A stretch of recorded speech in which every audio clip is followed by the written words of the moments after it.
시청자 여러분 안녕하십니까? 뉴스와이드 1부 시작합니다. 어제 오후 강원도 강릉과 삼척에서 발생한 대형 산불이 밤새 이어졌습니다. 오후에는 다시 강풍이 불 것으로 예상돼 오늘 오전에 불길을 잡는 게 최대 관건입니다. 이혁근 기자입니다.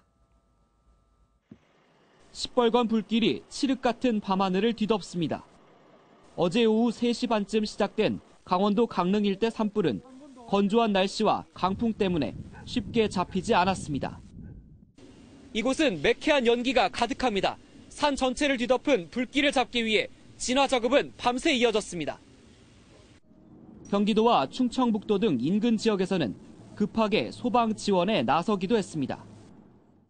소방력과 의소대, 시민, 시청, 군 해서 약 2,750명 정도 동원돼서 화재를 방어하고 있습니다.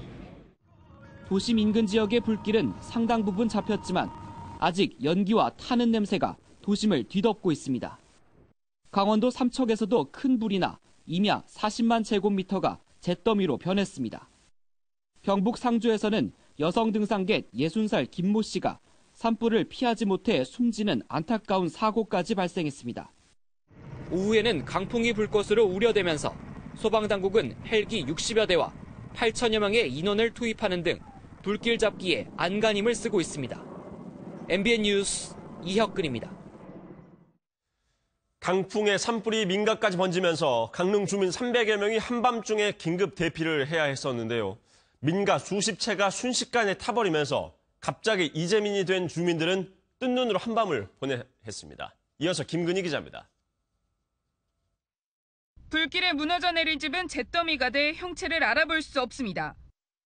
트럭에는 부랴부랴 실은 살림살이들이 쌓여 있고 주민들이 급히 빠져나간 민가 곳곳은 텅 비어 있습니다. 갑작스러운 산불에 인근 초등학교와 복지관으로 대피한 주민들은 310여 명. 불에 탄 집과 살림살이 걱정에 밤새 한숨도 자지 못했습니다. 집은 다 무너졌고 뼈다만 좀 살아있는 상태입니다. 집이 그냥 아무 흔적도 없이 폭삭 주저앉은 상태였습니다. 전혀 사는 게도 잘 수가 없습니다. 일부 주민들은 차마 집을 떠나지 못하고 남아 망연자실한 표정으로 진화 작업을 지켜보기도 했습니다. 바람이 심하게 불고 날은 어둡고 지금 정말 걱정됩니다. 걱정되어서 못 갔어요. 예. 지금 집에 남편은 지금 물 뿌리고 있어요. 다행히 이 산불로 인명 피해는 없었지만 민가 30채가 불에 탔습니다. 불길이 시내 강릉교도소까지 번지면서 재소자들이 다른 곳으로 옮기는 방안이 검토됐다 취소되는 소동을 빚기도 했습니다. MBN 뉴스 김근희입니다.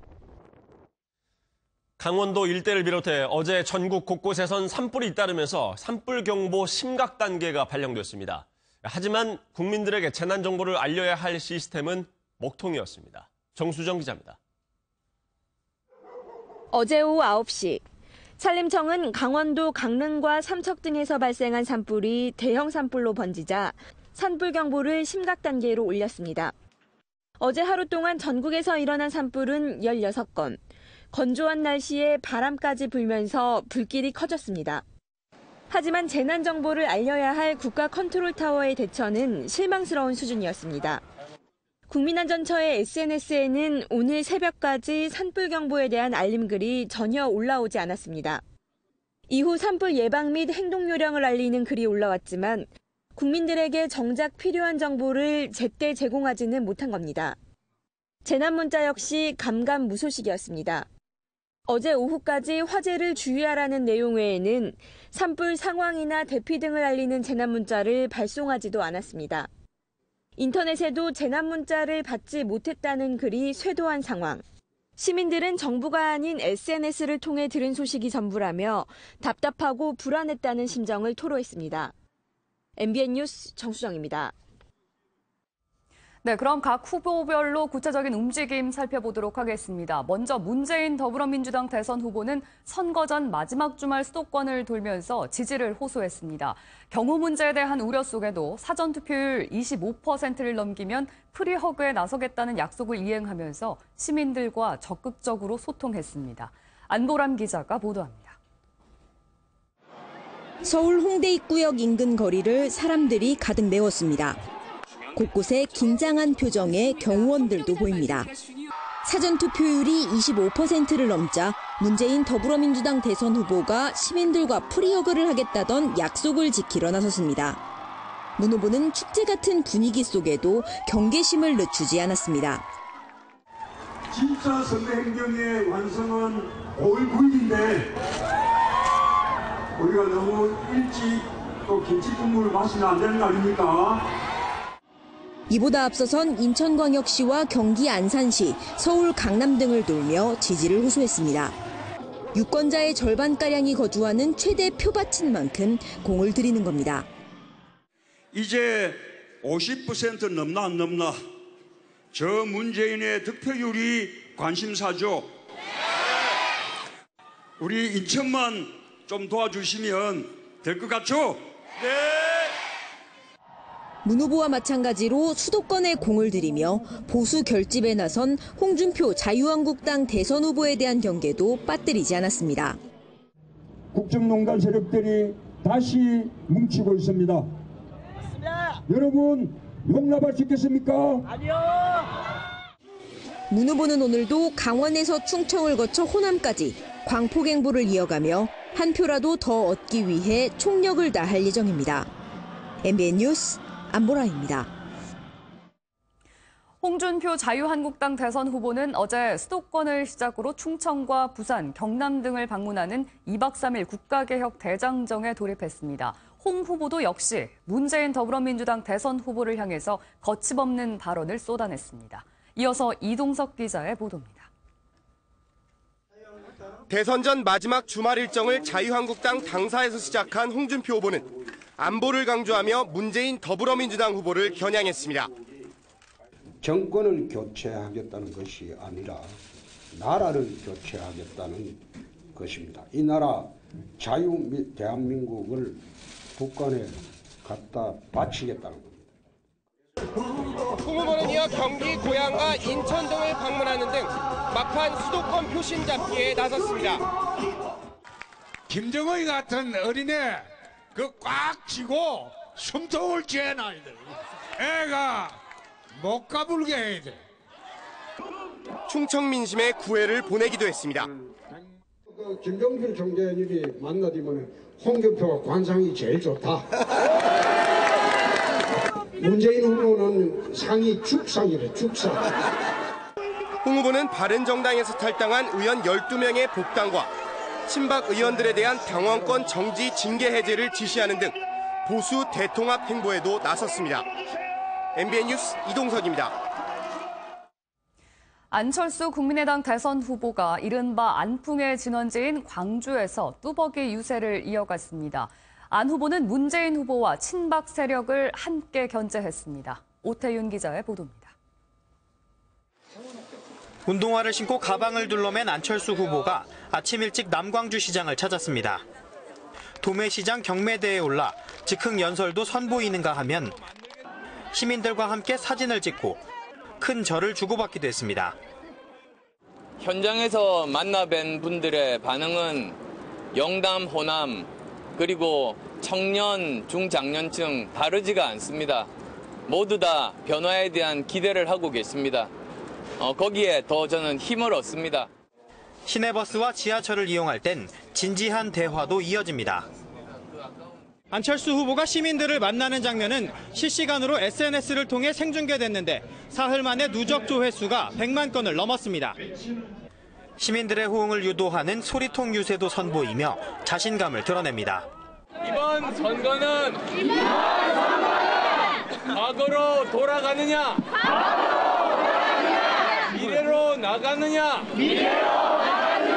결정하는 선거입니다. 미세먼지 문제 제가 꼭 해결하겠습니다. 특히 민주당과 문재인 후보는 물론 자유한국당 홍준표 후보를 향해서도 날선 비판을 이어갔습니다. 민주당이 집권한다면 친박 부활이 될 겁니다. 그래서 1년 내내 내년 지방선거를 위해서 싸우게 되고 국론은 분열이 되고 절박하게 그 일을 막으려고 합니다. 하루 평균 15,000걸음 가까이 걸으며 승부수를 던진 안 후보에게 유권자들이 어떤 결과를 답할지 관심이 쏠립니다. MBN 뉴스 오태윤입니다. 유승민 바른정당 대선 후보와 심상정 정의당 대선 후보는 수도권에서 유세를 이어갔습니다. 유승민 후보는 위안부 합의 재협상을 다시 주장했고 심상정 후보는 홍준표 후보는 적폐라고 비판했습니다. 최형규 기자입니다. 유승민 후보는 일본군 위안부 피해자 할머니들을 만나 위안부 합의 재협상 의지를 밝혔습니다. 새로운 정부가 출범하면 바로 지체하지 말고 일본 정부의 재협상을 요구하고 만약 일본이 끝까지 여기에 응하지 않을 경우에는 당연히 저는 이런 합의는 우리가 타결을 하는 게 옳다는 생각입니다. 유 후보는 이어서 축구장과 야구장, 서울 중심가에서 젊은 층과 직접 만나며 20, 30대 유권자 표심을 공략했습니다. 성희롱 사태를 겪은 딸 유담 씨는 불미스러운 일이 생겼을 때 더 당당히 나서야 한다며 다시 유 후보 지원 유세에 나섰습니다. 심상정 후보도 수도권 지역 중심가를 다니며 수도권 민심을 공략했습니다. 심 후보는 홍준표 후보는 적폐라고 비판하면서 자신에 대한 지지를 호소했습니다. 대한민국 민주주의의 향로에서 가장 중요한 것은 촛불 심상정이 적폐 홍준표를 꺾느냐 아니냐 이거 아닙니까 여러분? 심상정의 한 표는 홍준표 잡는 적폐 청산의 한 표입니다. 맞죠? 이후 강남역과 홍대를 찾은 심 후보는 젊은 층 유권자들과 하이파이브를 하며 스킨십 유세를 이어갔습니다. MBN 뉴스 최영규입니다. 문재인 더불어민주당 대선 후보의 아들 준용 씨를 둘러싼 공방이 치열합니다. 안철수 국민의당 대선 후보 측이 공개한 준용 씨 친구의 발언이 불씨가 됐는데요. 문 후보 측은 안 후보 측이 공개한 준용 씨 친구의 실명 공개를, 또 안 후보 측은 준용 씨의 직접 해명을 요구했습니다. 박준우 기자입니다. 문재인 후보 측은 준용 씨의 티켓 채용 의혹 제기가 계속되자 공세적 대응에 나섰습니다. 안철수 후보 측이 공개한 준용 씨의 대학원 친구 실명을 공개하라고 요구한 겁니다. 이름조차 밝히지 않는 목소리조차 변조한 단 한 명을 문준용 씨의 친구라고 내세우고 있습니다. 신뢰도 거의 없는 주장을 근거로 하는 뉴스는 가짜 뉴스의 다름 아닙니다. 또 준용 씨 관련 가짜 뉴스를 생산해 배포한 혐의로 안 후보 측을 검찰에 고발하기로 했습니다. 안철수 후보 측은 의혹의 당사자인 준용 씨가 직접 나서 해명하라고 맞받아쳤습니다. 2012년에도 취업 특혜 의혹은 제기됐지만 그때는 위풍당당했던 준용 씨가 2017년 대선에서는 왜 숨죽이고 숨어 있는지 설명이 되지 않습니다. 준용 씨의 유학생 시절 룸메이트라고 소개한 송모 씨가 준용 씨를 옹호하는 글을 올린 데 대해선 같은 파슨스 스쿨 동료가 아니므로 설득력이 떨어진다고 지적했습니다. MBN 뉴스 박준우입니다. 이번 대선 사전투표에서 이른바 연예인 스타들은 투표 인증샷을 남기는 등 적극적으로 목소리를 냈습니다. 문학에서 투표 동료와 함께 정치권에 하고 싶었던 말이 있었던 걸까요? 이상주 기자가 직접 그 목소리를 들어봤습니다. 사전투표가 진행된 지난 이틀 동안 SNS에는 스타들의 인증샷이 끊임없이 올라왔습니다. 배우부터 아이돌 그룹까지 바쁜 일정에도 투표에 참여한 이들은 팬들에게도 투표 참여를 외쳤습니다. 스타들이 투표의 중요성을 외치고 나선 이유는 문학의 블랙리스트 사태와 같이 정치권에 휘둘리지 않겠다는 의지도 담겼습니다. 투표를 포기하거나 관심을 안 갖게 되면 최악의 정치인에게 지배를 받게 된다는 그런 생각을 하게 됐는데 그렇지 않게 하기 위한 우리들의 노력이 아닌가. 수억 원의 개런티를 받는 톱스타 38명은 또 무료로 투표 동료 화보와 영상을 찍고 SNS를 통한 홍보에 나서며 투표율이 낮은 20, 30대의 투표 참여를 이끌었습니다. 대중의 반응은 호의적입니다. 스타들의 투표 인증샷은 팬들에게 공유되며 화제가 돼 투표 관심도를 끌어올렸습니다. 투표 전도사로 나선 스타들, 9일 본투표에서도 역대 최고 투표율을 기록할 수 있을지 기대됩니다. MBN 뉴스 이상주입니다. 더불어민주당의 문재인 대선 후보가 세월호 인양 지연에 개입했다는 의혹을 제기했던 SBS의 보도와 관련해서 검찰이 수사에 들어갔습니다. 해당 보도의 취재 경위는 물론 시중에 떠도는 특정 후보 배후설의 진위 여부도 수사 대상이 될 것으로 보입니다. 이수아 기자입니다.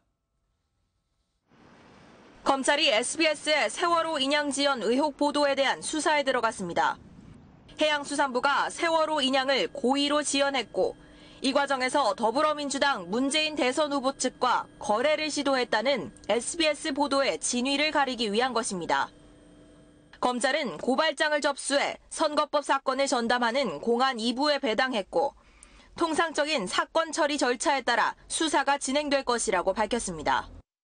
앞서 자유한국당과 홍준표 대선 후보 측은 지난 4일 해당 보도 내용이 사실이라면 공직선거법 위반이라며 해수부 장관 등을 검찰에 고발했습니다. 문 후보도 SBS 측에 기사 삭제와 사과 방송 등을 강요한 혐의로 고발 대상에 포함됐습니다.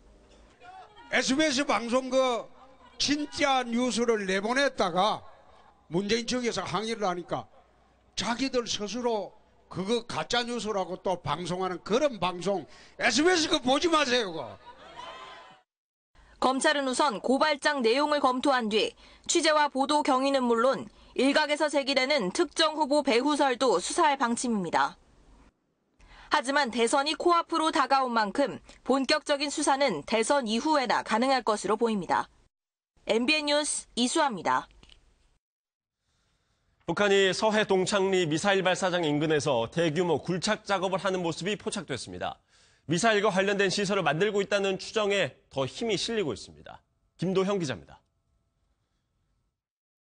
북한 동창리 주변 미사일 발사장에서 서쪽으로 30여 미터 떨어진 지점입니다. 이전까진 나무와 풀로 덮여 있었지만 최근 굴착 공사로 모랫바닥이 드러난 모습입니다. 사진이 찍힌 시점은 북한 태양절로부터 일주일이 지난 지난달 22일입니다. 6차 핵실험이나 대륙간 탄도미사일 시험 발사 등이 이뤄질 것으로 예상된 시기입니다. 지난 2월까지만 해도 공사 흔적이 없었던 점으로 미루어 최근 시작된 공사로 보입니다. 동창리 미사일 발사장은 그동안 북한이 장거리 미사일을 발사할 때 사용한 장소입니다. 북한은 이곳에서 지난 2012년 은하 3호를 발사했고 지난해 2월에도 장거리 미사일인 광명성 4호를 쏘아 올린 바 있습니다. 이 시각부터 이 세상 가장 비열하고 잔악한 특대형 테러 집단인 미제와 괴뢰도당의 정보모략 기구들을 소탕하기 위한 우리 시기의 정의의 반테러 타격전이 개시될 것이다. 한 위성사진 분석 전문가는 해당 장소가 미사일 관련 차량이 드나드는 곳에서 볼 수 있는 것과 같은 모습이라고 지적했습니다.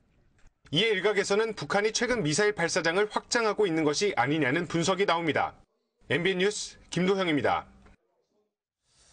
이렇게 북한은 핵과 미사일 개발 속도를 늦출 생각이 없어 보이는데요. 결국 어디서 어떻게 김정은에게 돈이 흘러가는지 감시하는 별도 정보 조직을 만들자는 이야기까지 나오고 있습니다. 주진희 기자입니다.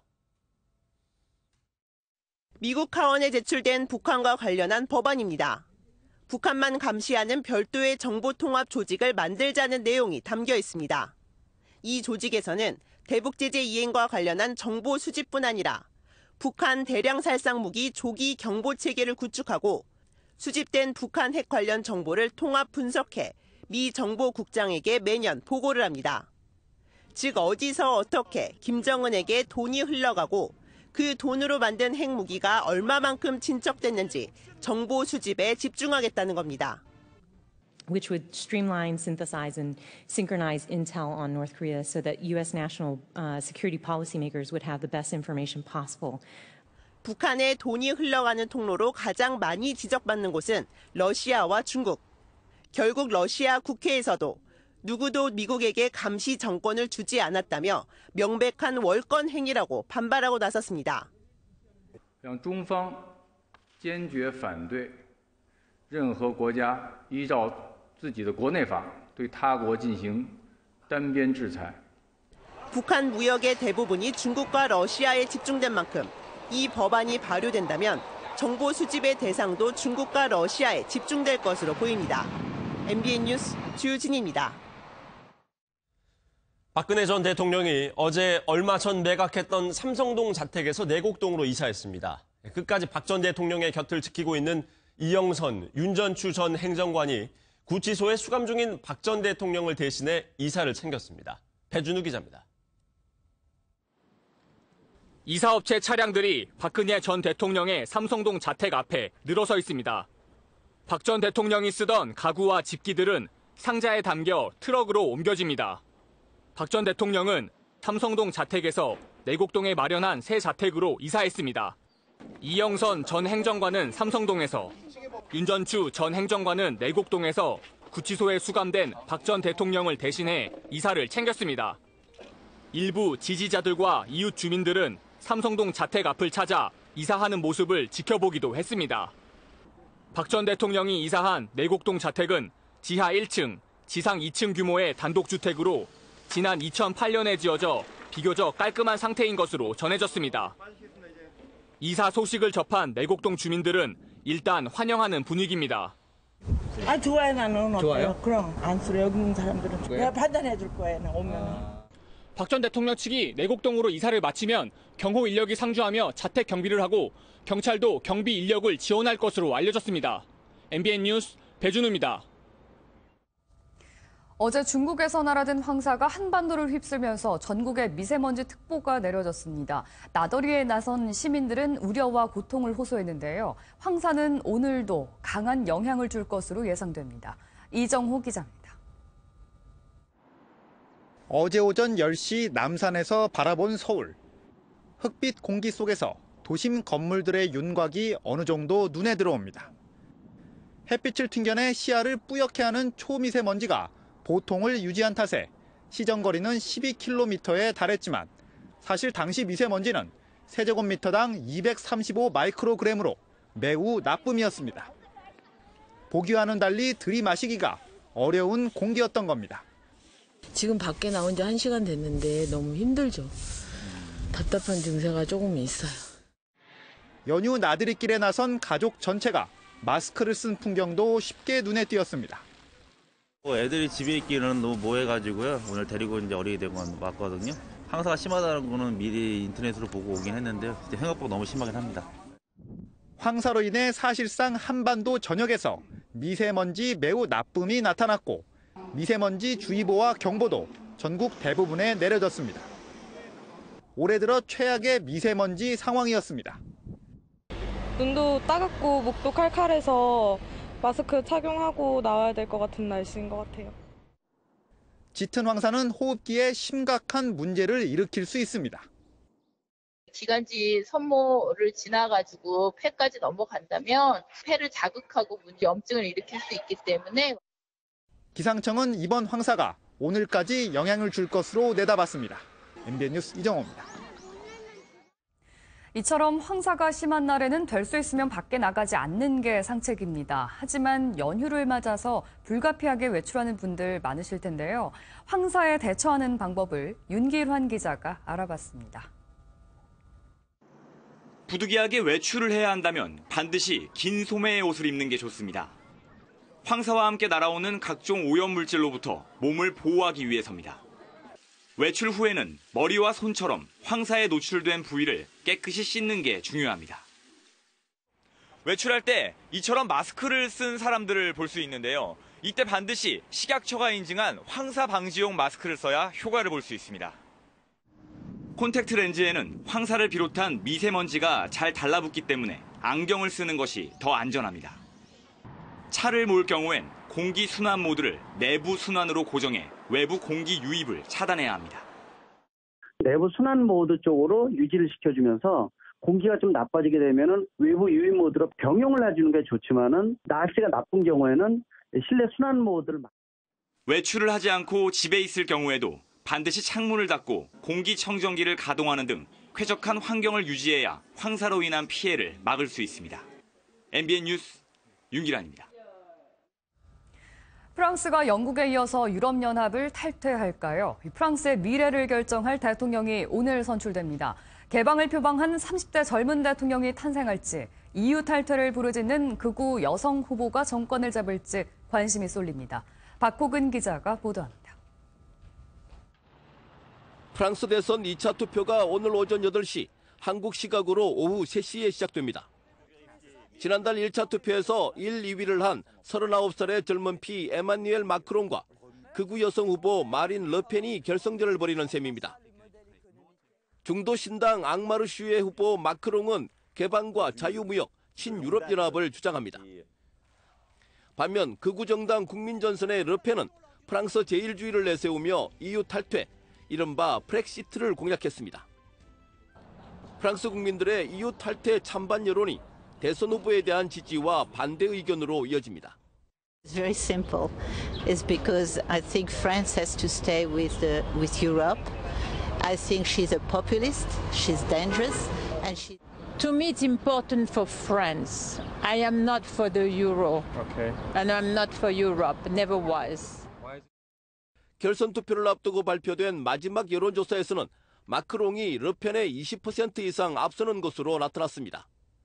하지만 이번 결선 투표에서 기권하겠다는 비율이 높은 것이 변수입니다. 마크롱 지지자들이 소극적으로 투표에 참여하고 르펜 지지자들이 결집해 높은 투표율을 보인다면 예상 밖의 결과가 나올 수 있다는 분석도 있습니다. 프랑스의 운명을 좌우할 새 대통령이 누가 될지는 한국 시각으로 내일 새벽쯤 판가름 날 것으로 보입니다. MBN 뉴스 박호근입니다. 최근 중국은 마치 무술 영화와 같은 일이 벌어지고 있습니다. 태극권 고수를 무참히 격파한 이종격 투기 강사가 다른 전통 무술 문파에도 도전장을 던지더니 중국의 한 재벌은 이 무술 대결에 수십억 원을 내걸었습니다. 정치훈 기자입니다. 지난달 27일 중국 수찬성의 한 체육관. 하얀색 도복을 입은 태극권 고수와 이종격 투기 강사 시샤오 등이 대결을 준비합니다. 시합이 시작되자 시샤오 등이 태극권 고수를 거세게 몰아붙입니다. 반격할 틈도 없이 바닥에 쓰러진 고수는 불과 20초 만에 KO패를 당하고 맙니다. 기세가 오른 시샤오 등은 중국 전통 무술이 실전에서는 쓸모가 없다고 주장하며 다른 문파에도 도전장을 던집니다. 中国最大的武林骗局，所有太极都是骗子。 소림 무술과 쿵우 등 중국 무술이 실전에서 쓸모가 없는 것 아니냐는 볼멘 소리까지 나오자 무림 고수들도 시샤오 등의 도전장을 받아들일 태세입니다. 재미로 시작한 시합이 급기야 한 재벌회장이 상금으로 1,000만 위안, 우리 돈 17억 원을 걸면서 판이 커졌습니다. 광둥성 텐디 식품그룹 천성 회장은 중국 무술이 긴 역사를 갖고 있고 태극권 수련인도 수천만 명에 이른다며 중국 전통 문화에 대한 도전이라고 밝혔습니다. 자존심뿐만 아니라 큰 돈까지 걸리면서 이번 대결에 중국인들은 물론 전 세계인들의 관심이 쏠리고 있습니다. MBN 뉴스 정춘우입니다. 내일이 어버이날인데요. 고령화 시대를 맞이해서 효도관광 대신 10년 후에 용돈을 받을 수 있는 연금보험을 선물하는 사례가 늘고 있습니다. 지출 소비가 많은 5월, 알뜰한 기념일 문화를 김지영 기자가 취재했습니다. 과거 어버이날 단골 선물은 양말과 손수건이었습니다. 살림살이가 나아지면서 골프채와 건강식품으로 선물 종류가 바뀌었고 요즘도 여전히 현금 봉투가 1순위 선물로 꼽히는 가운데 노후 대비 보험 상품이 선물 리스트에 새롭게 이름을 올렸습니다. 부모님 연세도 높고 해서 이번에 용돈 드리지만 또 나중을 위해서 우리 보험 금융상품 것도 하나 가입해 드리려고 생각하고 있습니다. 100세 인생이 코앞으로 다가오면서 60대의 보험 상품에 가입하더라도 80세가 넘어서 용돈으로 이용할 수 있기 때문입니다. 어린이날 선물로는 경제관념을 익힐 수 있는 적금 통장이나 어린이 펀드가 꾸준히 인기를 끌고 있습니다. 어린이날에는 아이가 원하는 장난감 같은 걸 선물하곤 했었는데요. 올해는 경제관념을 길러줄 겸 해서 어린이 적금을 가입하게 되었습니다. 기념일이 몰려있는 5월, 막연히 돈을 쓰기보다는 알뜰한 소비가 새로운 기념일 문화로 자리 잡고 있습니다. MBN 뉴스 김지영입니다. 세월호 침몰 해역에서 사람의 뼈로 보이는 유해가 처음 발견되면서 수색팀의 움직임이 빨라지고 있습니다. 세월호 선미 부분과 맞닿아 있던 해저면을 잠수부를 집중 투입해 샅샅이 뒤지고 있습니다. 김경기 기자입니다. 진도 4고 해역에서 사람의 뼈로 보이는 유해가 발견되면서 해저 수색팀의 움직임이 한결 빨라지고 있습니다. 뼈 조각이 발견된 곳은 선체가 많이 부서져 특별 수색구역으로 정했던 지점으로 수색팀은 이 구역에 잠수부를 집중 투입해 2번 이상 샅샅이 수색할 예정입니다. 길이 34cm의 뼈 조각은 정강이 뼈로 추정되는데 사람의 것이 맞다면 희생자의 키는 160에서 170cm 사이로 추측됩니다. 뼈 조각은 국립과학수사연구원 본원으로 옮겨져 정밀 감식에 들어간 가운데 신원 확인까지는 적어도 한 달가량 걸릴 것으로 예상됩니다. DNA가 이 백골이 돼버리면 그 채취하는데 시간이 오래 걸려요. 완전 뼈만 있으면 그것도 빨리 해도 15일 이상. 신중한 자세를 보이는 유가족들은 미수습자의 유해로 확인될 경우 수중수색에 집중하는 것으로 수색 방식을 변경해달라고 요청했습니다. 지금까지 선체와 사고해역에서는 뼈조각 700점과 1000점이 넘는 유류품이 발견돼 이 중 84점의 유류품이 가족의 품으로 돌아갔습니다. MBN 뉴스 김경입니다. 네, 이제 대선이 이틀 앞으로 다가왔는데요. 각 당의 캠프 관계자들 모시고 더 자세한 이야기 들어보겠습니다. 네, 오늘은 최민희 더불어민주당 선대위 언론특보, 김용남 자유한국당 공명선거추진단 의원, 강현재 국민의당 선대위 TV토론단 부단장, 조영희 바른정당 선대위 대변인, 박원석 정의당 선대위 공보단장과 함께합니다. 어서 오세요. 네, 안녕하세요. 안녕하세요. 안녕하세요. 시간이 지날수록 이제 선거의 열기가 더욱 뜨거워지고 있는데요. 우선 사전 투표율 얘기부터 시작을 해볼 텐데 어제 현장에서 나왔던 각 후보들의 이 투표율과 관련된 발언들 먼저 듣고 스튜디오로 다시 돌아오겠습니다. 오늘 사전투표 25% 우리가 표층이 훌쩍 넘었죠. 저는 불이허가하게 생겼는데 그래도 출발이 좋죠. 끝까지 투대문 해야 합니다. 5월 9일은 영남이 뭉칩니다. 호남의 사전투표가 높았다는 것은 문재인 후보와 안철수 후보가 반반으로 갈렸다는 것입니다. 우리한테는 아주 좋은 징조입니다. 저는 유불리를 따지기 이전에 민주주의에서 투표 참여가 높을수록 민주주의가 발전한다고 믿습니다. 저는 지금까지 사상 최대의 투표율을 기록하기를 바랍니다. 사전투표는 4번 투표라는 이야기를 들을 정도로 저를 찍은 사람이 많다고 듣고 있습니다. 제가 만난 사전투표 하신 분들은 전부 저를 찍었더라고요. 그래서 부산, 울산, 경남 물론이고 대구, 경북에서도 저는 지금 바닥이 뒤집어지고 있다고 느끼고 있습니다. 될 사람 밀어줘서 된 대통령 우리 양극화해서 했습니까? 청년들의 미래를 열어줬습니까? 대세에 편승한 표야말로 저는 사표라고 생각합니다. 대세에 편승한 표는 대한민국을 바꿀 수도 없고 내 삶을 바꿀 수도 없습니다. 네, 이번에 사전투표율이 무려 26%를 기록하면서 역대 사상 최고 투표율을 기록하지 않았습니까? 싱크에서 들었던 것처럼 각 후보들이 이 높은 사전투표율이 결국에는 우리 당에게 유리할 것이다 이런 말씀들을 많이 하셨어요. 여기 계신 캠프 관계자분들께도 얼마나 이 높은 사전투표율이 우리 당의 득표율에 영향을 미칠지 오늘은 편의상 발언 순서를 각 당의 이 번호 순서대로 하겠습니다. 먼저 더불어민주당부터 들어볼까요? 예, 일단 투표율이 높은 것은 각 당의 유불리를 떠나서 정말 국민께 감사할 일이라고 생각합니다. 그리고 저희는 사실 남몰래 가슴을 졸였습니다. 후보께서 이제 사전투표율 25%가 되면 이게 프리허가 하시겠다고 했는데 25%가 안 되면 어떡하나 이렇게 마음을 졸였는데 국민들께서 25%를 훌쩍 넘겨주셔서 감사드리고요. 근데 제가 현장에서 사전투표 하시는 분들 이제 얘기도 해보고 그러면 이게 사전투표가 이틀이나 되잖아요. 그리고 이게 연휴가 낀 사전투표라 이틀째는 쉬는 날이니까 나가야지. 그래서 마치 이게 사전투표라기보다는 1차 투표 같은 느낌? 네, 그래서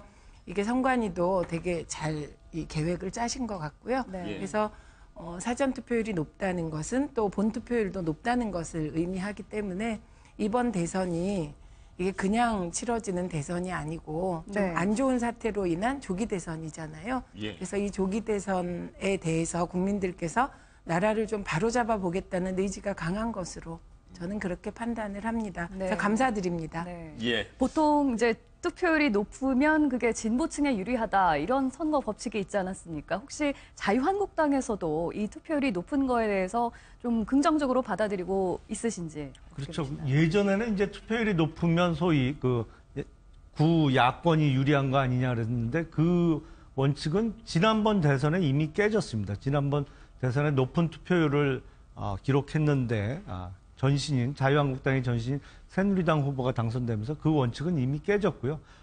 대선은 어떤 선거보다도 투표율이 높은 선거입니다. 그러니까 총선이나 지방선거보다 항상 대선의 투표율이 높았는데 이렇게 투표율이 이번 대선은 뭐 지난 대선보다도 더 높을 것으로 예상이 됩니다만 이렇게 높은 투표율이 그동안 찍을 사람을 못 정했던 그래서 부동층으로 남아있던 유권자들이 이제는 마음을 정하고 투표장으로 나오시기 시작했다는 징조이기 때문에 저희 자유한국당으로서는 높은 투표율을 대단히 긍정적인 신호로 받아들이고 있습니다. 네, 보수층이 움직였다 이런 말씀이신데 이번 투표는 이제 사전 인증이 가능해지지 않았습니까? 손가락 인증이 가능해졌는데 캠프에서도 이 인증샷에 올라오는 손가락 모양들을 유심히 살펴보셨을 것 같아요. 어떻게 보셨습니까? 어떤 손가락이 많았었나요? 뭐 아무래도 이게 만지가 싶은데 네. 어쨌든 사전 투표율의 열기를 보면서 뭐 각 당의 생각이 다양할 것 같은데요. 일단 저희가 보기에는 사실 이미 이제 이 대통령 선거가 확실한 대세가 이미 있고 선거 결과가 뭐 소위 말해서 게임이 끝났다. 이런 판단을 국민들이 많이 했다면 투표 열기가 사실 이렇게 높기가 좀 어려울 가능성이 많습니다, 대체로. 네. 그래서 이번에 이 사전 투표율이 높고 또 투표 의지나 열정이 많다는 이유는 기존의 선거 전에 나왔던 여론조사 결과에 대해서 좀 동의하지 않는 분들이 나는 내가 지지하는 이 후보에게 반드시 소신 투표하겠다. 뭔가 다른 결과를 보여주겠다. 이런 의지도 반영된 것이 아닌가라고 보고 있고요. 어쨌건 이번 선거는 정말 뚜껑을 열어봐야 알 수 있는 선거고 또 본투표일이 남아있기 때문에 끝까지 최선을 다하겠습니다. 네. 바른정당은 어떻습니까? 네, 저희는 지금 사전 투표율에 가장 많은 비중이 이제 청년층의 적극적인 참여였다고 생각을 하거든요. 특히 이제 인증샷에 올라오는 거 보면 굉장히 이제 역동적이고 또 어떻게 보면 굉장히 즐기면서 투표하는 광경을 볼 수 있었고요. 네. 저희 바른정당 입장에서는 지금 보수지만 개혁을 원하는 그런 젊은 층들이 이번 투표에 많이 참석했을 것이라 네. 그렇게 이제 기대를 하고 있고 본투표는 더욱 많이 참석해 주길 그렇게 기대하고 있습니다. 끝까지 최선을 다하겠습니다. 네. 이 젊은 층이 많이 보였다는 거는 이제 정의당에서도 상당히 고무적으로 받아들이고 있을 것 같은데 이번 사전 투표를 어떻게 보셨나요? 우선은 뭐 각 당의 유불리를 따지기 이전에 촛불 민심이 만든 조기 대선이지 않습니까? 국민들이 변화의 열망이 크고 이번 대통령 선거에 대한 관심이 굉장히 높다라는 걸 느낄 수 있었고요. 근데 지역별 그 투표를 보니까 호남 쪽이 굉장히 높고 상대적으로 이제 대구 경북이 낮은데 호남의 사전 투표율이 이렇게 높은 거는 이 변화의 열망이 특히 정권 교체에 대한 열망이 반영이 된 게 아닌가 싶습니다. 이게 세대별로는 투표율을 정확하게 선관위에서 통계를 내지 않았지만 젊은 층들이 굉장히 많이 투표를 했다. 예전에 보면은 젊은 층 투표율이 중장년층에 비해서 굉장히 낮았는데 이번에 양상이 전혀 다르다는 그런 평가들이 많고요. 젊은 층이 그렇게 투표를 많이 했다는 거는 소신 투표를 굉장히 많이 했을 가능성이 높고 젊은 층들로부터 그런 소신 투표의 지지를 받고 있는 심상정 후보에게도 굉장히 긍정적인 작용이 있었을 거라고 판단하고 있습니다. 예. 이어서 지역별 투표율 얘기를 한번 해보겠습니다. 잠깐 말씀 중에 거론이 됐습니다만 주로 지금 광주, 전남, 전북 이런 도시들이 투표율이 매우 높게 나왔어요. 거기에 비해서 대구, 부산 이쪽은 상대적으로 전자에 비하면 조금 낮은 투표율이 나왔었는데 일단 호남부터 가볼까요? 가장 뜨거웠으니까요. 투표율이요. 호남의 투표율이 지금 30%를 넘겼죠. 광주가 33%, 전남이 34%, 전북이 31%가 나왔는데 일단 더불어민주당과 국민의당께 발언을 좀 여쭙겠습니다. 더불어민주당에서는 호남의 높은 투표율이 이 높은 투표율이 어떻게 작용할 걸로 보시나요? 일단 이제 호남이 정치의식이 굉장히 높은 곳이잖아요. 그리고 그동안에는 호남이 아유 죄송합니다. 그 2012년에도 민주당에 압도적 지지를 보내주셨습니다.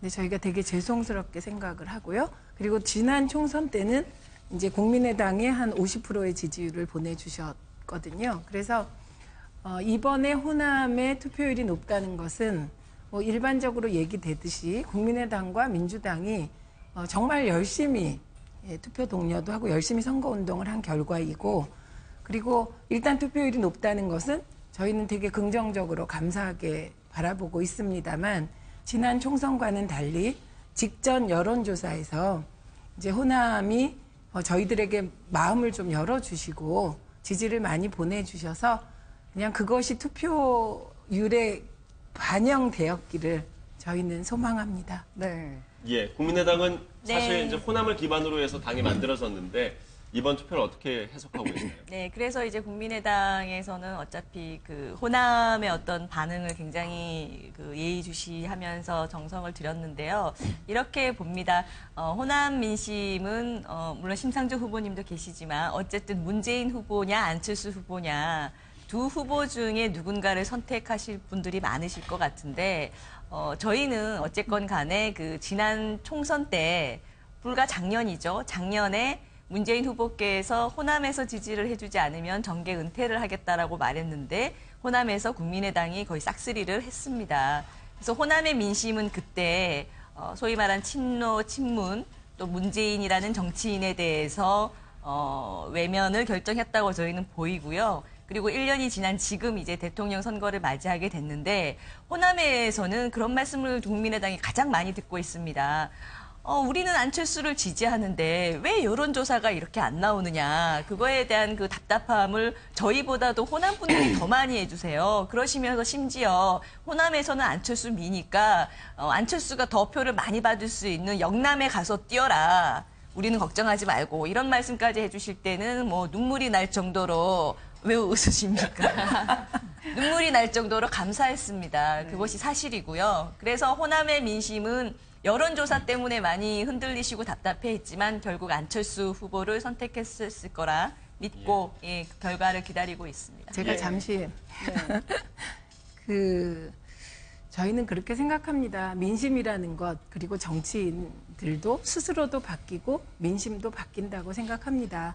저희가 2012년 대선 때 호남의 그 열망에 부응하지 못해서 정말 죄송하게 생각하고 지난 총선 때 저희가 또 호남의 지지를 못 받아서 그 쓰라림을 안고 정말 노력을 했다는 점, 반대로 안철수 후보께서는 호남이 그렇게 높은 지지를 보내주셨는데 과연 김대중의 햇볕 정책은 계승할 건지 계승 안 할 건지, 그리고 연대의 대상에 자유한국당하고 할 건지 말 건지, 그리고 최근에는 또 뭐 심상정 후보하고도 공동정부 하시겠다고 하니까 호남 주민들께서 그걸 지켜보시면서 헷갈리신다고 생각을 하실 것 같습니다. 그래서 그 지지가 저희 당으로 옮겨온 것이 아닌가 이렇게 좀 죄송하게 말씀을 드리고요. 그다음에 다들 기억하시는 2004년 노무현 대통령 탄핵 때 보수 언론의 기자들이 그런 얘기를 했습니다. 내 주변에는 탄핵에 반대하는 사람이 하나도 없는데 왜 이렇게 탄핵 반대 여론이 높냐. 결국 이제 그런 문제지요. 저희 당이 선거운동 하러 가면 저희 당에 대한 지지를 굉장히 많이 말씀해 주시고 그런 거라고 생각하고요. 다만 저는 호남에서 국민의당과 민주당이 이렇게 경쟁하면서 서로 이제 민심을 얻기 위해서 노력하는 과정에서 정치 발전이 있지 않을까 이런 기대를 해봅니다. 우선 더불어민주당에서 국민의당에 대해서 반박을 해주셨기 때문에 혹시 다시 한번 말씀을 해주시겠어요? 네, 명확한 사실에 관한 문제인데 안철수 후보는 자유한국당과 연대를 할지 말지 이렇게 말씀하시면 안 됩니다. 일관되게 연대 없다고 했기 때문에 그 부분은 바꿔야 될 것 같고요.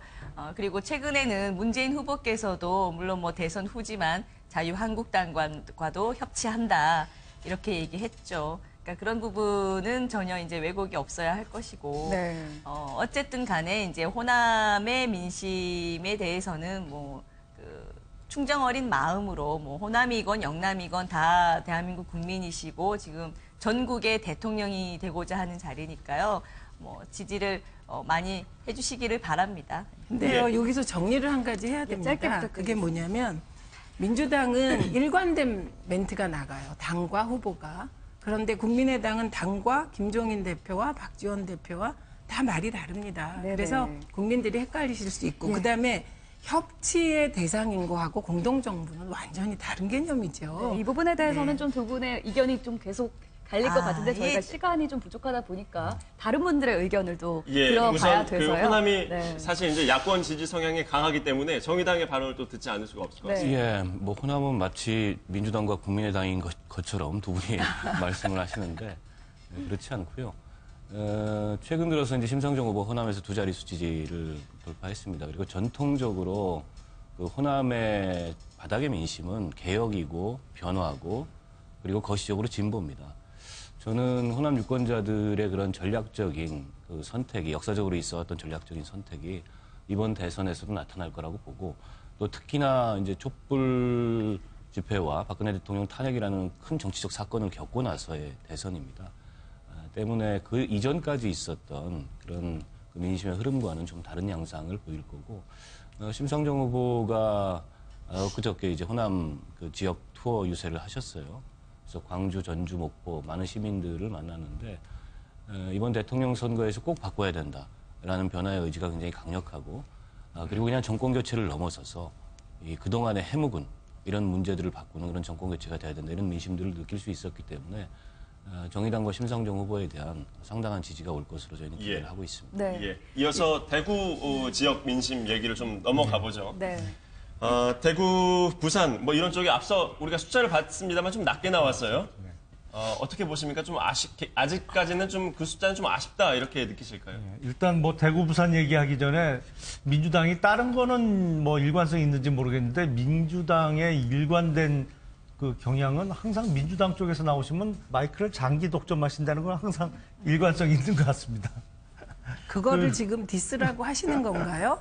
예, 없으십니다. 저희가 제 차례입니다. 제 발언의 차례. 길이는 네. 저희가 진행 중에 적절하게 모든 분들이 평등하게 가져갈 수 있도록 일단 질문에 대한 답변을 좀 해주시죠. 예, 대구, 부산이 지금 사전 투표율이 20대 초반대로 20% 초반대로 조금 낮게 나온 것은 사실입니다. 그런데 이것을 좀 긍정적으로 해석을 하자면 이미 홍준표 후보로 결심을 한 분들은 사전 투표에 참여를 하셨고 그동안 사실은 뭐 전국적으로 부동층이 어느 선거보다도 많이 있는 상황에서 지금 선거운동이 전개가 됐었기 때문에 다른 후보를 찍을까 누굴 찍을까 결심을 못하고 있던 부동층이 아직도 영남 쪽에는 좀 많이 남아있다. 그리고 그 부동층들이 이제 뭐 문재인, 안철수 뭐 다른 후보들을 염두에 두다가 이제 홍준표 후보로 이동하는 과정이 아닌가. 네. 그래서 5월 9일 본선거 날까지는 마음을 결심을 하고 이제 투표장으로 나오시지 않을까 이렇게 기대를 해보고 있습니다. 네.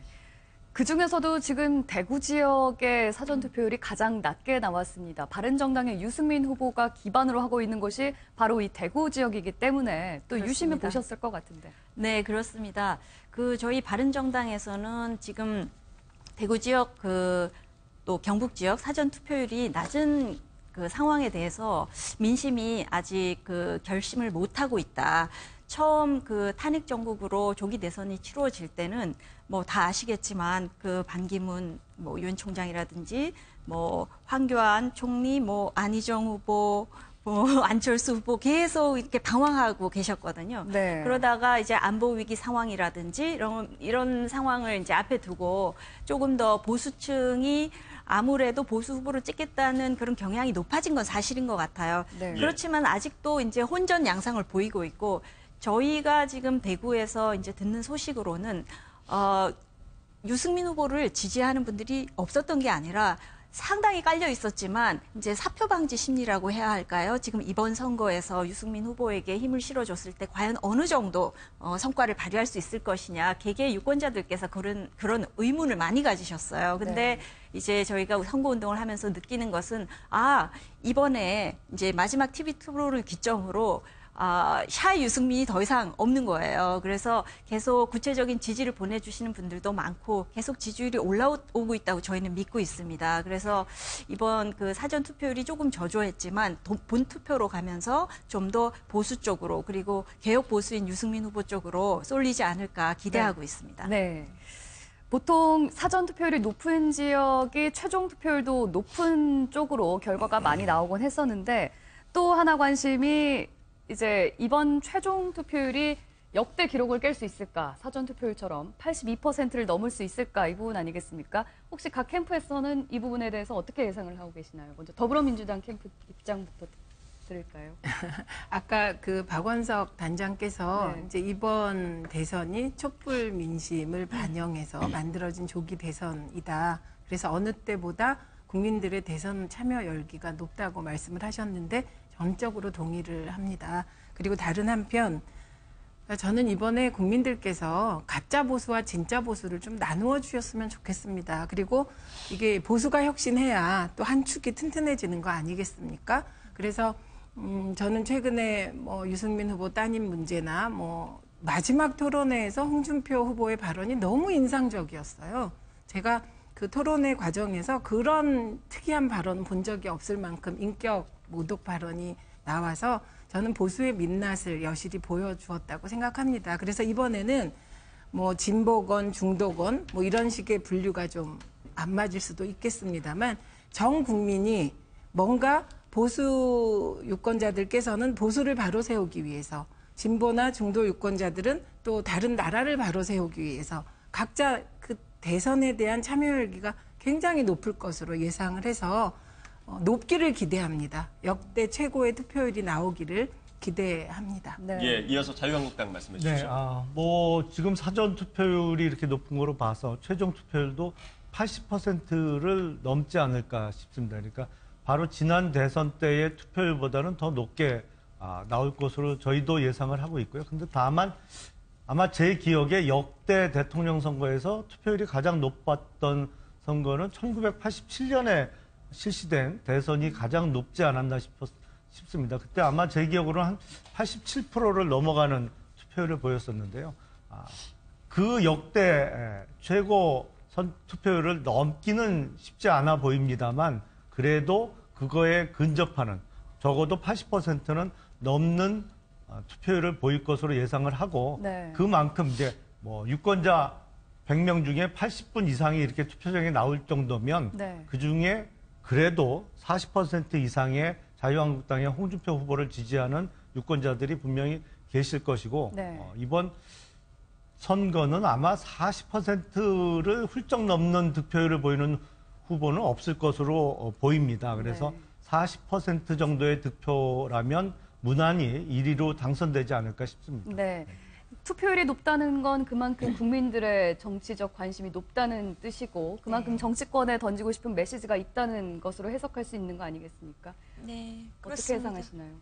지금 이 선거는 어쨌든 탄핵 정국으로 해서 하는 선거이기 때문에 그 탄핵 때 국민들께서 보여줬던 나라를 정말 바꿔야 한다, 기득권을 바꿔야 한다 이런 어떤 열망이 그대로 선거에도 이어지고 있다는 거는 맞다고 보고요. 다만 이제 전국적으로 이렇게 투표율이 높은데 TK, PK가 유독 이제 낮은 것은 TK, PK면 전통적으로 정통 보수 후보에게 상당히 힘을 실어줬던 지역이라는 점을 봤을 때 지금 확실히 TK과 PK 민심은 마땅히 힘을 확 실어주고 싶은 보수 후보는 없지 않느냐 또는 아직 의사결정을 못하신 거 아닌가 이런 생각이 들면서요.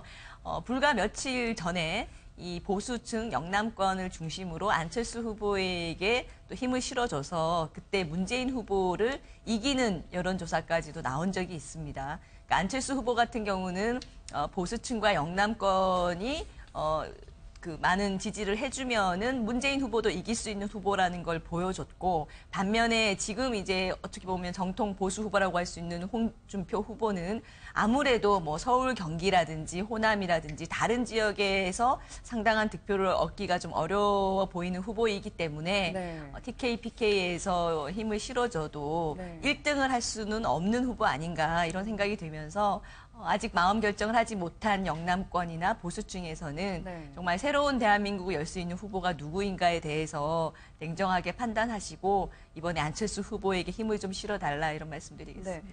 보수층이 아직 마음을 정하지 못했다고 말씀을 해주셨는데 어떻게 투표 막판에 보수층이 좀 결집을 해서 바른정당의 유승민 후보에게도 좀 지지층이 확산할 수 있을지 이런 전망도 하고 계시나요? 물론입니다. 저희가 지금 외치는 구호는 유승민을 찍으면 기적이 생긴다. 예, 기적이 일어난다 이겁니다. 그리고 실제로 저희가 기적을 경험하고 있습니다.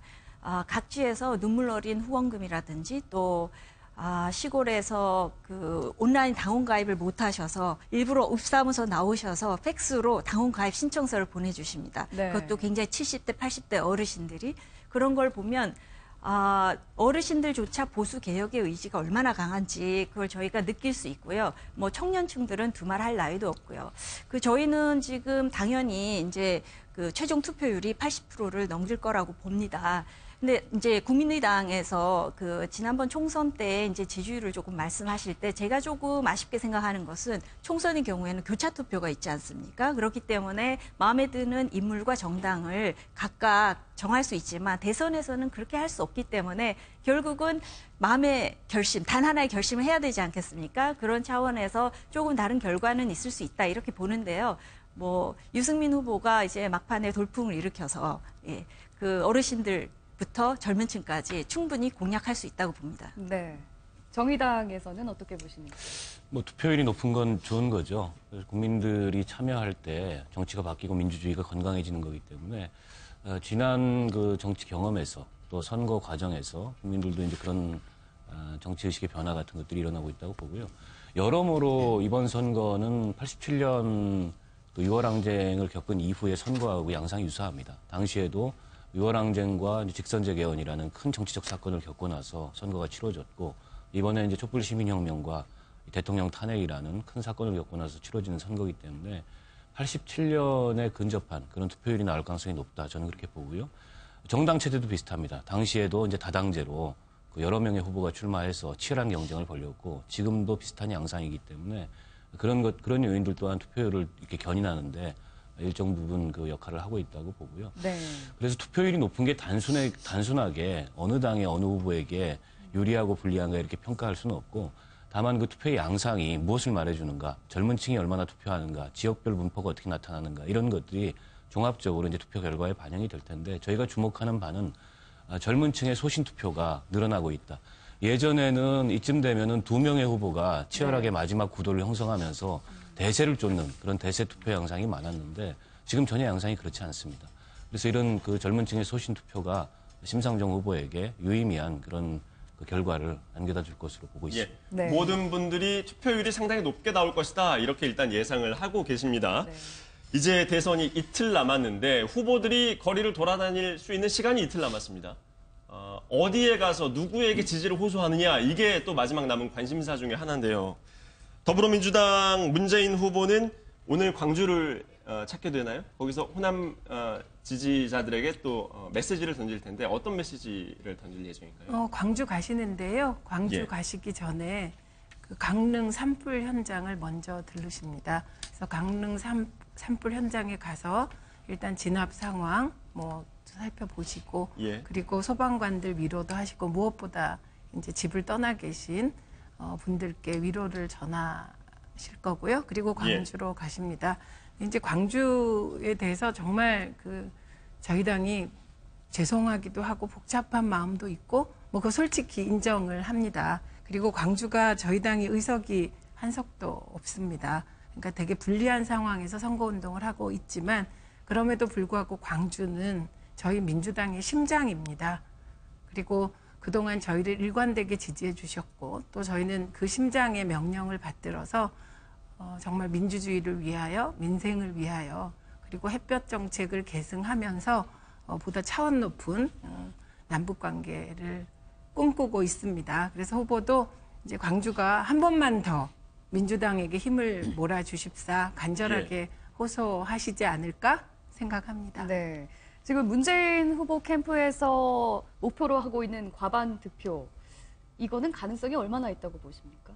저는 제가 미래를 예측할 수는 없고요. 저희는 이왕에 저희에게 지지를 보내주실 거면 압도적 지지를 보내주시기를 기대합니다. 네. 그래야 이후에 안정적 국정 운영이 가능할 거라고 보고요. 그래서 저희 문재인 후보 그동안 오랫동안 이제 집권을 꿈꾸며 준비를 해오셨습니다. 그리고 지난 5년 동안 일부 언론과 기득권 정치 세력이 이렇게 흔들었는데도 지금까지 온 것은 순전히 국민들 힘이었고요. 국민 후보 문재인에게 지지를 보내주시기를 정말 간절히 호소하고 기대할 뿐이죠. 네. 예, 이어서 자유한국당 홍준표 후보는 어느 지역을 이제 남은 기간 중심으로 돌게 되나요?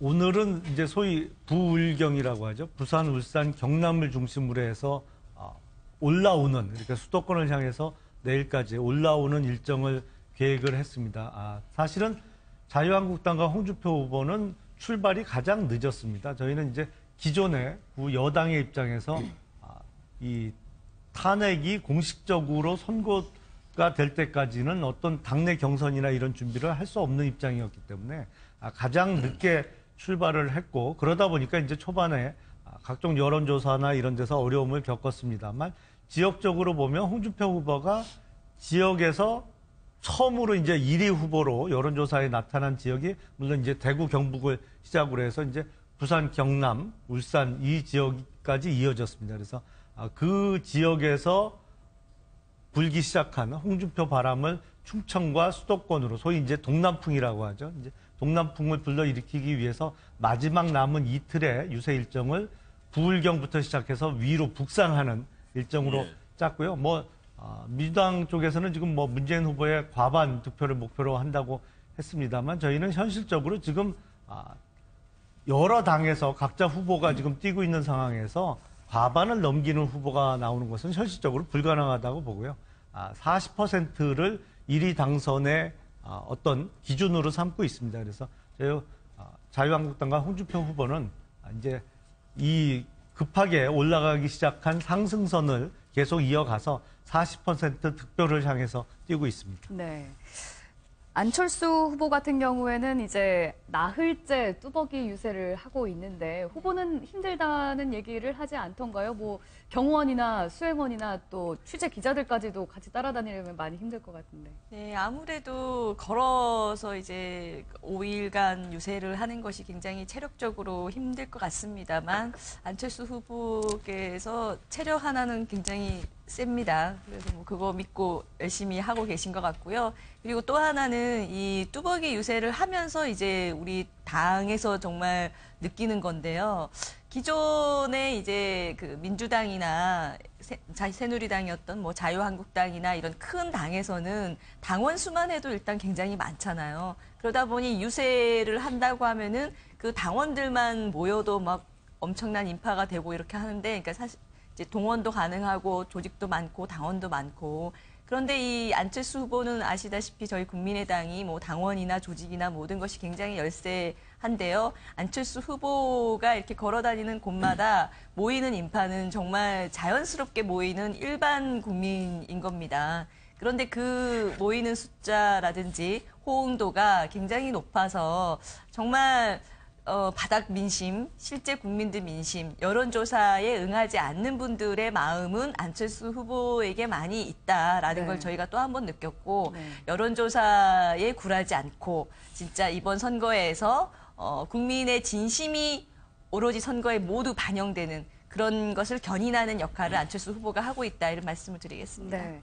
바른정당의 유승민 후보 같은 경우에는 이제 수도권 표심 잡기에 열을 올리고 있는 모습인데, 어떻게 보시니까 의미 있는 득표율을 기록하려면 좀 그 부분이 굉장히 중요하지 않겠습니까? 그렇습니다. 어느 정도 득표를 하면 이 정도면 승리를 했다, 평가를 할 수 있을까요? 그거는 말씀드리기가 어려운 게요. 그 여론조사가 이제 더 이상 되지 않고 빅데이터 분석만 이제 가능한데, 최근 빅데이터 분석에 따른 결과가 저희가 놀랄 정도로 또 치솟아 올라오기도 하기 때문에 저희는 지금 목표 지지율을 정할 수가 없습니다. 계속 올라올 수 있다고 보고요. 최종 당선 가능성을 목표로 물론입니다. 아까 제가 기적이라고 말씀드린 것처럼 지금 저희가 유세를 하면서 가장 강조하는 것은 소신 투표입니다. 그전에는 지지를 하지만 이번에 당선이 가능하겠느냐, 그런 걱정 때문에 지지 못하시는 분들이 많았거든요. 그런데 이제 지금 유세 현장에서 이제 확실히 찍을 수 있겠다, 이렇게 말씀하시는 분들도 많고요. 또 지금 뭐 문재인 후보께서는 압도적 지지를 호소하시는데 저희는 반드시 소신 투표가 돼야 된다 이렇게 봅니다. 이번에 왜냐하면 이제 국민들께서 정치 의식도 굉장히 성숙하셨고 이번 선거에서 기대하시는 게 너무나 많기 때문에 국민들이 원하는 게 어떤 방향인지 정확하게 보여주는 것이 가장 중요하다고 보고요. 그런 차원에서 이제 유 후보의 지지율이 많이 올라간다면 뭐 당연히 좋은 결과를 얻을 수 있으리라 봅니다. 네. 저희 그 유승민 후보가 지금 원래는 오늘 대전을 거쳐서 이제 대구 경북 지역을 가실 예정이었는데 이제 역시 오전에 강원도로 지금 이제 향하고 계십니다. 일단 뭐 대통령이 되기 전이라도 이제 국가의 어떤 지도자로서 이런 재난 상황에 대해서는 모든 것을 제쳐놓고 가야 한다라는 철학이시기 때문에 아침에 이제 기자분들의 원성에도 불구하고 바로 일정을 바꿨습니다. 네. 혹시 그 지난주에 있었던 가장 큰 이슈가 바로 집단 탈당 사태 아니었습니까? 바른정당에서. 네. 이 부분은 유 후보에게 많이 좀 전화위복이라고 해야 될까요? 상승작용을 할 거라고 보시나요? 그 전화위복이라고 많이들 말씀을 하시는데요. 이제 후보께서도 그렇고 당에서도 그렇고 사실 그런 뭐 표현을 쓰기는 조금 그렇습니다. 왜냐하면 이제 탈당하신 분들의 입장을 저희가 이해 못하는 것은 아니고 또 그것을 비난할 그런 생각은 없고요. 무엇보다도 이제 그동안 바른정당이 어떤 길을 갈지 이제 국민들께서 지켜만 보시다가 힘을 실어줘야 되겠구나 하는 결심을 하게 된 그런 계기라서 저희한테는 굉장히 큰 의미가 있습니다. 네. 그 바른정당에서 나온 의원들이 이제 자유한국당으로 갔는데 지금 복당은 된 됐습니다. 건가요? 예, 네. 어제부로 이제 저희 뭐 다른 당도 대동소이 할 텐데요. 그 자유한국당의 당원을 보면 대통령 후보가 정해지면 대통령 선거일까지는 그 후보가 당무에 있어서 모든 권한을 행사할 수 있는 소위 당무 우선권이라는 규정이 있습니다. 그래서 그 당무 우선권에 의해서 홍준표 후보께서 이제 바른정당을 탈당해서 다시 자유한국당으로 복당하는 분들에 대한 복당 결정과 또 그동안 당에서 징계가 내려졌던 일부 소위 친박계 의원들에 대한 징계 해제를 결정을 했고 어제부로 복당과 징계 해제가 결정된 상황입니다. 네. 그 새누리당을 나갔던 사람들이 당을 만들었다가 다시 자유한국당에 돌아온 상황이 되지 않았습니까? 이를 두고 도로 새누리당이 됐다 이런 얘기도 있는데 혹시 홍준표 후보에게 이 상황이 도움이 될 거라고 보시나요? 글쎄 이거는 뭐 대선에 있어서의 유불리를 따지고 결정했다기보다는 지금 뭐 누가 대통령이 돼도 가장 크게 요구되는 그 과제가 통합 아니겠습니까? 뭐 국민 통합을 이루는 대통령이 돼야 된다라고 다들 말씀을 하시는데 통합은 멀리 있는 것부터 시작할 게 아니고 같이 당을 했던 사람. 그러니까 바른정당에 지금 계신 분들이 사실은 뭐 몇 달 전까지만 해도 같이 당을 하셨던 분들이거든요. 그리고 또 징계가 내려졌던 친박계 의원들도 어쨌든 그 지역의 주민들의 선택을 받아서 당선이 되신 분들입니다. 그런 의미에서 과거에 정치를 같이 했고 뜻을 합쳐서 정당을 같이 했던 자기 주변부터 통합을 이뤄내자 이런 취지에서 복당과 징계 해제를 결정을 했다는 말씀을 드리고 싶습니다. 네, 짧게 부탁드리겠습니다. 바른정당. 뭐 저는 홍준표 후보가 국민 대통합을 얘기한다는 건 참으로 좀 어이가 없다고 생각을 합니다. 지금 아무리 안보 위기지만 너무 그 편가르기식 그 유세를 많이 하고 계세요. 그 점에 대해서는 같은 보수 후보로서 정말 유감스럽고 솔직히 창피하기까지 합니다. 청년들이 저희한테 와서 아니 홍준표 후보가 어찌 그럴 수가 있느냐 부끄럽다 이런 말씀을 하실 때마다 같은 이제 보수 정치인 보수 정당으로서 이제 드릴 말씀이 없고 그렇기 때문에 개혁이 필요하다 우리한테 힘을 실어달라 이렇게 말씀드릴 수밖에 없습니다. 네. 바른정당에서 아무리 저희를 비난하셔도 저희는 통합을 위해서 계속 참고 기다리겠습니다. 돌아오실 때까지. 예, 정의당에서 지금 발언 기회를 지금 오랫동안 기다리셨는데 남은 일정이 어떻게? 뭐 남은 일정 이전에 좀 전에 말씀을 좀 받아서 말씀드리면 도로 새누리당 이렇게 얘기하면은 지금 기호 6번 새누리당이 있어서 굉장히 화낼 것 같아요. 제가 보기엔 도로 친박당이 맞는 것 같습니다. 그 심상정 후보가 이제 어제 수도권 유세에 이어서 오늘은 이제 충청권 그리고 부산 창원을 잇는 영남권 유세가 예정이 돼 있는데 심상정 후보 유세장만의 풍경이 있습니다. 언론에도 그동안에 많이 소개되는데 우선은 젊은 층이 유세 압도적이고요. 한 70, 80%가 젊은 층이고 어제 이제 마지막 유세를 홍대에서 하고 그다음에 홍대 게릴라 유세까지 했는데요. 젊은 층이 정말 저희도 놀라울 정도로 많이 모였고, 그리고 하이파이브 유세 지금 화면에 나오는데 네. 그 저희가 기호 5번이지 않습니까? 우리 젊은이들을 응원한다는 의미에서 하이파이브 유세를 했는데 어제 네. 홍대에서는 거의 1시간 넘게 젊은 층과 하이파이브를 할 정도로 예. 많은 호응들이 있었습니다. 네. 저희가 유세에서 전하고자 하는 메시지는 그 몇 가지가 있는데, 우선은 요즘에 이제 더불어민주당 큰 당에서 그리고 대세를 달린 후보 쪽에서 사표를 자꾸 얘기하세요. 근데 저는 사표로는 색깔론만큼 우리 정치에서 없어져야 될 그런 이 정치를 후퇴시키는 담론이다. 이 말씀을 드리고 싶습니다. 민주주의에서 사표는 없습니다. 내가 마음에 드는 후보에게, 그리고 내가 이 정책과 비전이 맞는 후보에게 던지는 표는 다 민주주의 발전에 기여하는 표이기 때문에 네. 사표론 같은 담론은 다시는 우리 정치에서 나와서는 안 된다. 이 말씀을 좀 드리고 싶고요. 그리고 그 투표의 효용성이 지금 가장 높은 표는 심상정에게 주는 표다. 그래서 저희가 좀 화투 용어긴 하지만 1타3피라는 말을, 혹은 일석삼조라는 말을 쓰는데요. 첫 번째는 촛불 후보 심상정이 적폐 후보 홍준표 후보를 이기는 촛불 크로스가 이번 대선에 있어서 정권 교체의 완성이고, 그리고 이 촛불 시민혁명에 이 필요 충분 조건을 갖추는 거다. 두 번째로 개혁의 대열에서 이탈한 안철수 후보를 대체하고 이 선거혁명을 정치혁명으로 발전시키자, 이런 말씀을 드리고 있고요. 세 번째로 문재인 후보를 견인해서 정말 힘 있는 개혁으로 나아갈 수 있도록 심상정에게 한 표를 달라, 이런 말씀을 드리고 있는데, 많은 우리 시민들이 여기에 대해서 호응을 보내주시고 또 동감을 하고 계십니다. 사표 논란 말씀을 해주셨는데 더불어민주당 캠프에서 하실 말씀이 좀 있을 것 같아요. 네, 정말 송구한 말씀 드립니다. 지금 이제 그 자유한국당 패널, 국민의당 패널 말씀을 들어보면 네. 자유한국당은 이제 저희는 실버 크로스 정도 된 게 아닌가 이렇게 보는데 골든 크로스 됐다고 계속 주장을 하고 계세요. 네. 그리고 또 국민의당 쪽에서는 호남에서 이제 안철수 후보가 굉장히 높은 득표율을 올릴 거라고 하고 계세요. 네, 그 실버 그러니까 크로스, 골드 크로스는 이제 2, 3위가 역전된 게 아니라 1, 2위가 예, 역전했다. 그렇게 이렇게 얘기를 보고 하고 있다는 계시다 얘기죠. 보니 저희 당의 위기감이 지금 충만하고 있습니다. 그러니까 네. 저희의 소망은 저희가 압도적인 지지를 받기를 원합니다만 이제 양쪽에서 다 자료 가지고 분석하셨을 텐데 그런 주장을 하시다 보니 네. 우리 캠프에 위기감이 있다는 점 말씀드리고, 그럼에도 불구하고 저는 박원석 의원님이 말씀하신 사표 부분에 대한 논리는 수긍을 합니다. 저는 저희가 이게 경쟁이 과열되다 보니 때로 표를 결집시키기 위해서 뭐 심상정 후보도 뭐 사표 얘기를 잠깐 하신 적이 있으십니다. 그런 말씀을 드리긴 하지만 국민들이 주시는 표는 사실 사표가 없다고 저는 생각합니다. 다 소망을 담은 한 표라고 생각하고요. 제가 꿈꾸는 모델은 2004년 모델입니다. 2004년 노무현 대통령 탄핵 이후 치러진 총선에서 열린우리당이 152석, 민주노동당이 10석을 얻어서 개혁 진보 진영이 162석을 얻어서 이제 열심히 노력해 본 바가 있거든요.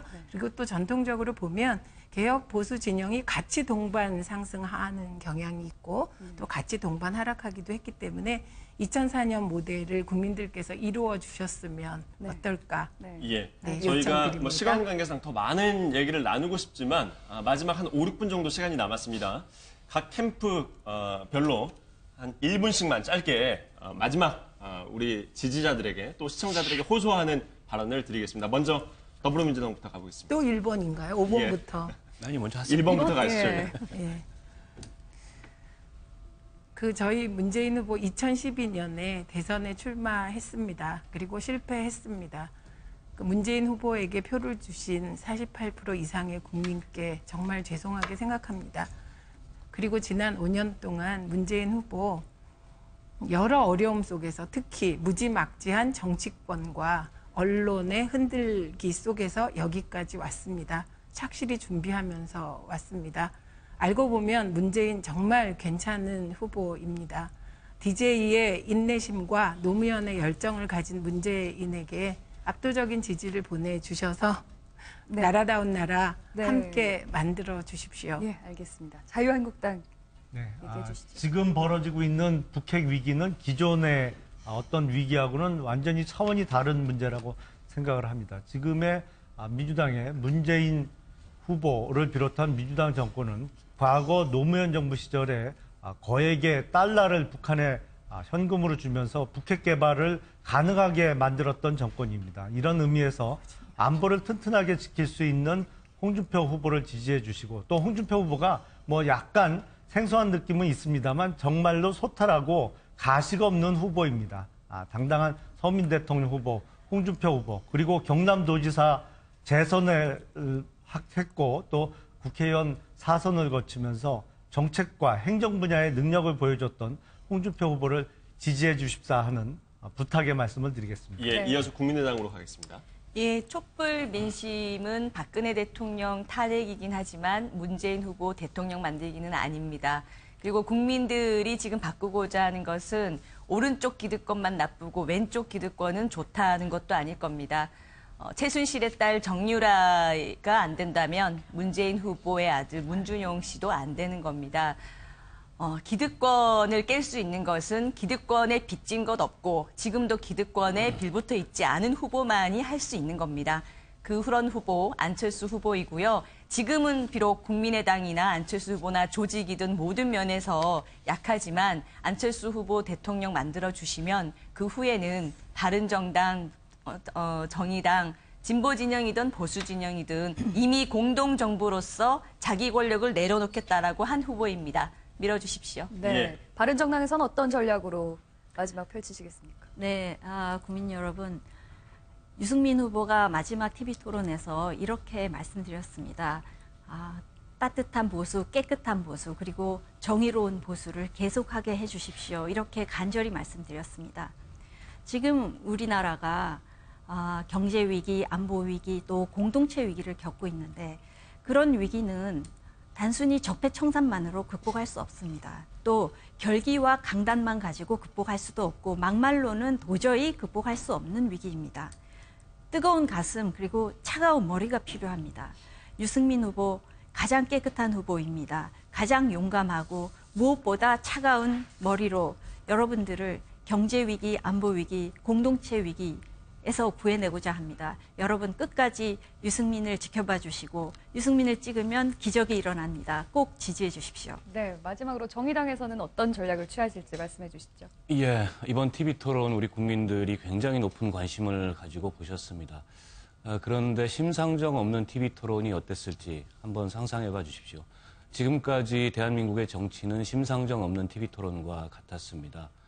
이 상대의 잘못에 편승한 반사이익, 제도가 주는 부당이득으로 지금까지 기득권 정치가 유지돼 왔습니다. 그렇다 보니까 정치가 생산적이지 못하고 불모의 대결만 남았던 정치였습니다. 기호 5번 심상정, 내 삶을 바꾸는 대통령 심상정이 대한민국 정치를 더욱 생산적으로 그리고 우리 촛불 민심이 원하는 중단 없는 변화와 개혁을 이루겠습니다. 네. 심상정을 성원해 주십시오. 네. 예. 아마 후보들만큼이나 정말 열정적으로 뜨겁게 발언을 해주시지 않았나 싶은데 오늘 하고 싶은 말씀이 많으시겠지만 여기서 정리를 해야 될 것 같습니다. 저희 너무 억울한데요. 네, 다음 기회에 또 저희가 모시도록 하겠습니다. 자, 오늘 말씀 잘 들었습니다. 고맙습니다. 수고하셨습니다. 일요일은 오늘도 황사의 영향으로 전국의 미세먼지 농도가 높게 나타나겠습니다. 네, 기상센터 연결해서 날씨 알아보겠습니다. 조수연 캐스터 전해주시죠. 네, 어제 최악의 황사가 우리나라를 덮었습니다. 오늘도 황사의 영향을 계속 받겠는데요. 따라서 전국의 미세먼지 농도도 덩달아 높아지겠습니다.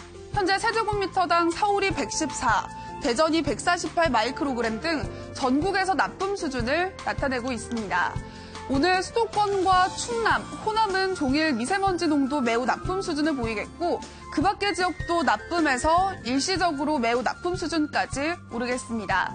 어제만큼은 아니지만 평소에 4-5배 정도 높은 수치고 곳곳에 미세먼지 경보나 주의보가 계속되고 있으니까요. 오늘도 외출하실 때 마스크를 꼭 착용하셔야겠습니다. 산불도 비상입니다. 연일 계속되는 건조함과 강한 바람 때문인데요.